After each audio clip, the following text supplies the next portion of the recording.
आज आपण चमचमीत छोले आणि मस्त फुललेले असे भटुरे कसे करायचे ते बघणार आहोत. अगदी सोप्यात सोप्या पद्धतीने चविष्ट छोले भटुऱ्याची रेसिपी कशी करता येईल आणि त्यातले अगदी बारीक सारीक सगळे बारकावे डिटेलमध्ये सांगण्याचा प्रयत्न केलेला आहे. तर व्हिडिओ जरी मोठा असला तरी पूर्ण बघा आणि आवडला तर एक लाईक नक्कीच करा.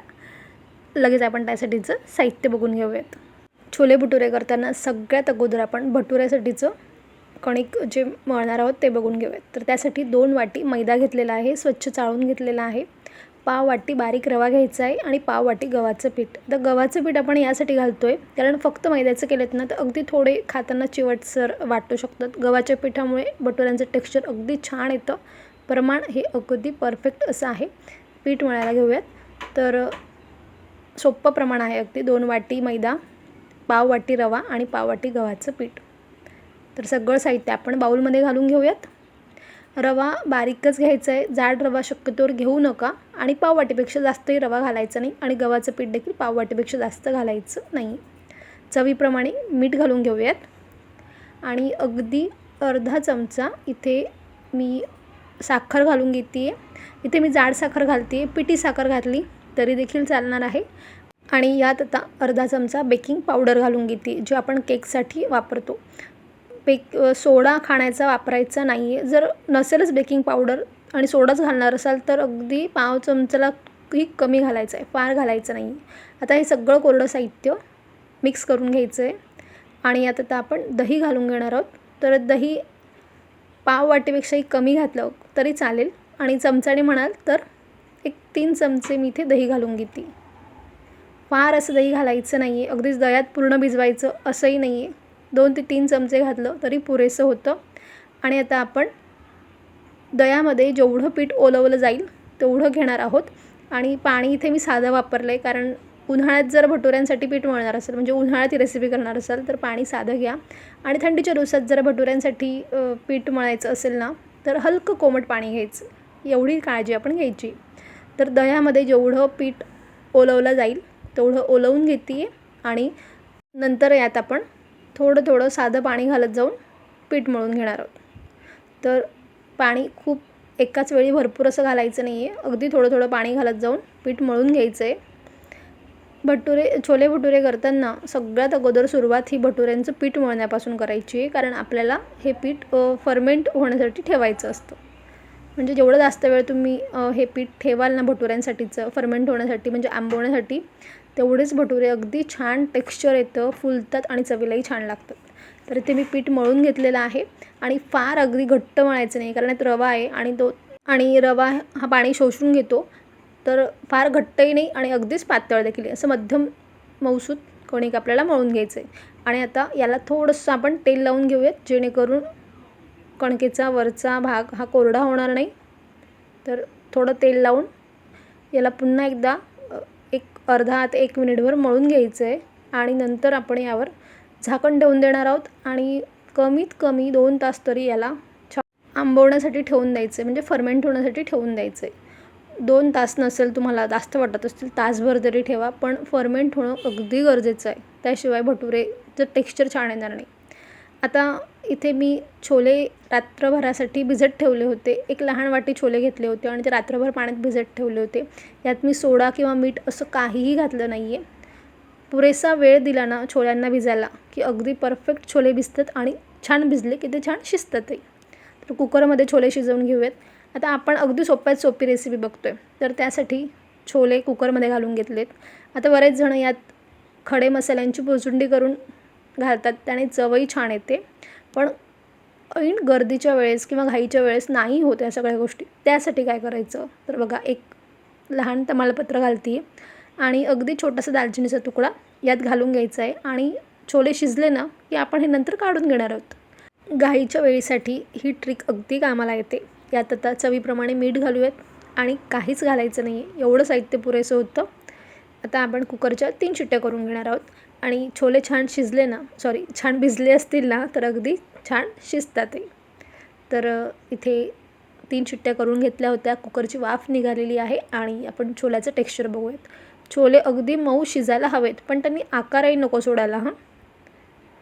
तर बघा, मस्त असे मऊसूत छोले शिजलेले आहेत, पण आकार त्यांनी सोडलेला नाही. अगदीच खूप गाळ शिजले, त्यांनी आकार सोडला तर मग मात्र भाजीला टेक्स्चर आणि चव दोन्हीमध्येही थोडी गडबड होऊ शकते. म्हणूनच छोले भिजवण्यासाठी पुरेसा वेळ दिला ना की छोले शिजतातही अगदी छान. बघा मस्त असे शिजलेले आहेत, आकार सोडलेला नाही तरीसुद्धा छान मऊसूत असे शिजलेले आहेत. आता छोल्याच्या भाजीसाठीही आपण अगदी सोप्यात सोपं वाटण करून घेणार आहोत. अगदी सोपं आहे, म्हणजे घाई गडबडीमध्ये ना अगदी पटकन ही रेसिपी कशी करता येईल तेच मी इथे दाखवण्याचा प्रयत्न केला आहे. तर इथे मी एक मोठ्या आकाराचा कांदा थोडा ओबडधोबडच चिरून घेतलेला आहे. लहान असतील कांदे तर 2 घ्या. एक मोठ्या आकाराचा टोमॅटो देखील मी फोडी त्याच्या मोठ्याच कट केलेल्या आहेत, कारण आपल्याला त्याचं वाटण करून घ्यायचं आहे. 1 इंच आल्याचा तुकडा, 15 ते 20 लसणाच्या पाकळ्या आणि कोथिंबीरची देठं. आता टोमॅटोसोबत आपल्याला आलं, लसूण आणि कोथिंबीरची देठं या सगळ्याचं एक वाटण करायचं आहे आणि कांद्याची आपल्याला वेगळी पेस्ट करायची. कोथिंबीर ही शेवटीच लागणार आहे आणि कोरडे मसाले हे आपण रेसिपी करताच बघणार आहोत.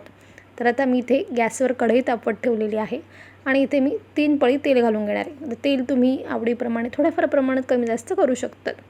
यात आता घालायचं एक तेजपान म्हणजे तमालपत्र घालून घ्यायचे तेलामध्ये. तेल छान तापलं नंतर आपण यात घालणार आहोत कांद्याची पेस्ट. तर आपण कच्च्या कांद्याची पेस्ट केलेली आहे. ही पद्धत घाईच्या वेळी अगदी उपयोगात येते, म्हणजे पटकन होते. यात थोडंसं मीठ घालते. छोले शिजतानाही आपण मीठ घातलं होतं, कांद्यात देखील मीठ घातले, त्यामुळे रेसिपीच्या शेवटी थोडी चव घेऊनच आपण त्यात मीठ घालणार आहोत. तर आता कांदा आपल्याला छान थोडा गडद तांबूस रंगावर परतून घ्यायचा आहे. अगदीच कच्चा नको राहायला, थोडा गडद तांबूस रंगावर हा परतून घ्यायचा आहे. गॅसची फ्लेम मिडियम ठेवली तरी चालेल. आता कांदा बघा छान कांद्याने तेल सोडलेलं आहे.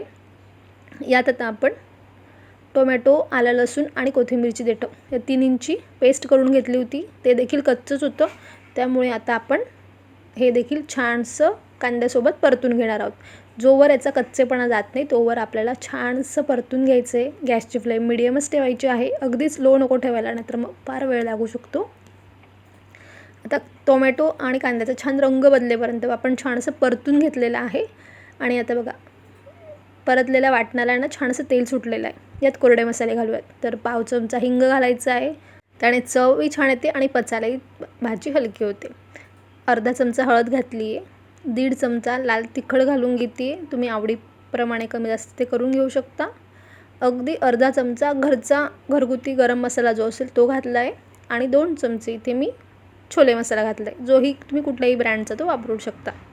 आता हे एवढं कोरडे मसाले घातले की ते देखील छान परतून घ्यायचे आणि अर्धा ते 1 मिनिटभर छानसे परतायचे. याने काय होतं ना की ग्रेव्हीला कलर अगदी छान येतो. त्यामुळे मसाले घातल्यावर गॅसची फ्लेम थोडी कमी करायची आणि मसाले छान मिनिटभर आपल्याला परतून घ्यायचे. तुम्ही बघू शकता याचा रंग अगदी छान असा आलेला आहे.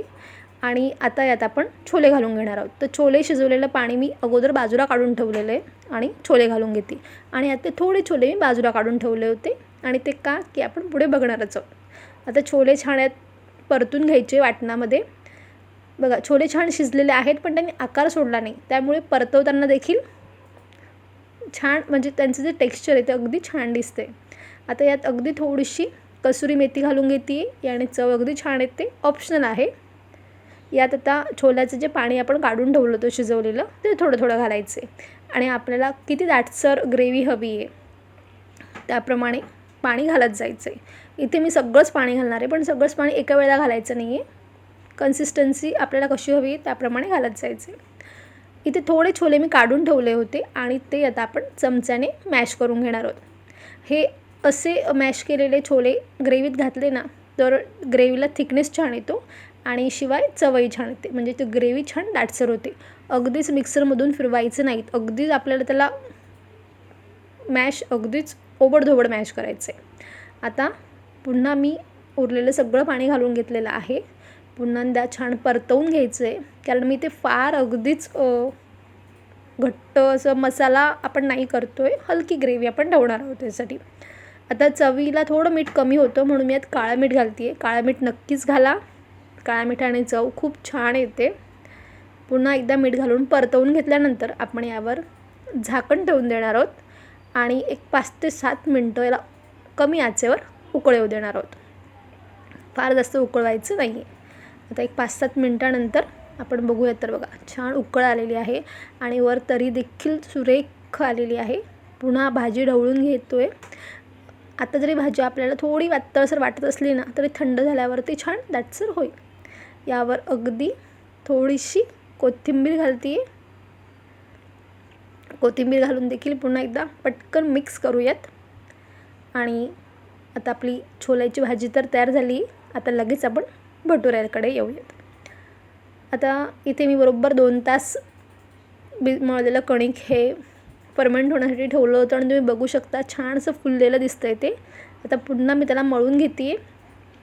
छोले शिजवून घेऊन भाजी करेपर्यंत भटुऱ्यांसाठी मळलेलं जे कणिक आहे ना ते छान असं फर्मेंट होतं. तर आता बघा छान असं पीठ पुन्हा मी मळून घेतलेलं आहे. आता याचे हव्या त्या आकाराचे गोळे करून घ्या, कारण आता आपण घरातच करतो आहे म्हणून फार मोठे भटुरे करणार नाही आहोत. मध्यम आकाराचे भटुरे करून घेणार आहोत. त्यासाठी छोट्या लिंबा एवढे मी गोळे करून घेते आणि लगेच आता आपण भटुरे लाटायला घेऊयात. तर निम्म्या पिठाचे केले आहेत. झाकून ठेवायचे आहेत, उघडे ठेवायचे नाही आहेत. आता एक भटुरा आपण लाटायला घेऊयात. तर तुम्ही तेल लावूनही लाटू शकता, पण मैदा लावून लाटला तर थोडं पटकन लाटलं जातं. तर पिठाचा गोळा मी मैद्यात घोळवून घेतलेला आहे आणि इथे तुम्हाला हवं त्या आकारात तुम्ही भटुरे लाटू शकता. म्हणजे तुम्हाला जर गोल हवे असतील त्याप्रमाणे. इथे मी थोडे लांबुळ्या शेपमध्ये थोडं लांबट आकारात भटुरे करून घेणार आहे, पण तुम्हाला ज्याप्रमाणे योग्य वाटेल त्याप्रमाणे. फार जास्त बारीक लाटायचं नाहीत आणि अगदीच जाड लाटायचं नाहीत. मध्यम त्याचा जाडी ही ठेवायची आपल्याला. तुम्हाला मी दाखवते. बघा मी एवढं जाडीचे भटुरे लाटून घेतलेले आहेत. आणि असे फार लाटून ठेवून द्यायचे नाही आहेत. एक 3-4 लाटून लगेच तळायला घ्यायचे, कारण फार असे लाटून ठेवायचं आणि नंतर तळायचं असं करायचं नाही आहे. तर मी इथे तेल तापत ठेवून दिलं होतं. तेल अगदी छान तापलं की आता आपण भटुरा घालून घेऊयात आणि हलकं हलकं यावर झाऱ्याने तेल उडवत राहायचे. गॅसची फ्लेम ही हाय ठेवायची आहे, अगदीच कमी ठेवायची नाही आहे अजिबात, नाहीतर भटुरा तेलकट होईल. आणि तुम्ही बघू शकता किती टम्म भटुरा फुललेला आहे. आणि लांबुळा शेपमध्ये केलं ना की थोडं दिसायला छान दिसतं. तर बघा दोन्ही बाजूने अगदी छान खरपूस असा भटुरा भाजून घ्यायचा आहे आणि कडेला आहे ना हलकं हलकं तेल उडवत राहायचं आहे. तर आता मस्त असा भटुरा तळून झालेला आहे. आणि हे भटुरे आहेत ना आपण छान असं ते पीठ फर्मेंट होऊ दिलं ना तर ते लगेच तळल्या असे खाली बसत नाही, छान असे फुललेलेच राहतात. तर बघा भटुरा तळून झाला आहे. तर दुसरा भटुरा देखील मी तळून घेते आहे. हे बघा छान त्यावर तेल उडवत राहिलं ना की अगदी मस्त टम्म असे फुग्यासारखे ते फुलतात. तर आपला इथे दुसरा भटुराही तळून झालेला आहे. एक मी 3-4 भटुरे लाटून घेतले होते, तळून घेते आहे. बघा मस्त कलर आलेला आहे, कारण आपण त्यात साखर घातलेली आहे. तर तयार आहे छोले भटुरे, अगदी चवीला भारी. आणि तुम्ही भटुरे बघू शकता अजिबात ते असे बसलेले दिसत नाही आहे, छान फुललेलेच दिसत आहेत. मी तुम्हाला भटुऱ्यांचं टेक्स्चर जवळून दाखवते, म्हणजे प्रयत्न करते दाखवण्याचा. तर बघा अगदी छान असे फुग्यासारखे फुललेले आहेत आणि जराही असे बसलेले नाहीत, म्हणजे असे दबलेले नाही आहेत. अगदी छान दिसत आहेत आणि चवीला पण अगदी सुरेख लागतात. ग्रेव्हीचं टेक्स्चरही बघा, सुरुवातीला ती आपल्याला जरी पातळ वाटत असली तरी थंड झाल्यावर म्हणजे थोडे नॉर्मल टेम्परेचरला आली ना की त्याची कन्सिस्टन्सी अगदी परफेक्ट होते. आपण भटुरा देखील बघा हाताने फोडल्याशिवाय तो म्हणजे बसणारच नाही, एवढा तो सुंदर आलेला आहे आणि अगदी छान आलेला आहे. तुम्हाला मी आतून त्याचं टेक्स्चर दाखवते. आतूनही अगदी बघा छान अशी त्याला जाळी पडलेली दिसते आहे. बघा अगदी सुरेख अशी जाळी त्याला पडलेली आहे.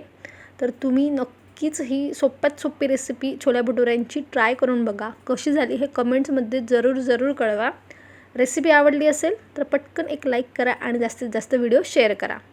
आणि अशाच छान आणि सोप्या रेसिपीजसाठी मराठी चव चॅनलला पटकन सबस्क्राईब करा. पुन्हा भेटूया छान रेसिपीसोबत. तोपर्यंत धन्यवाद.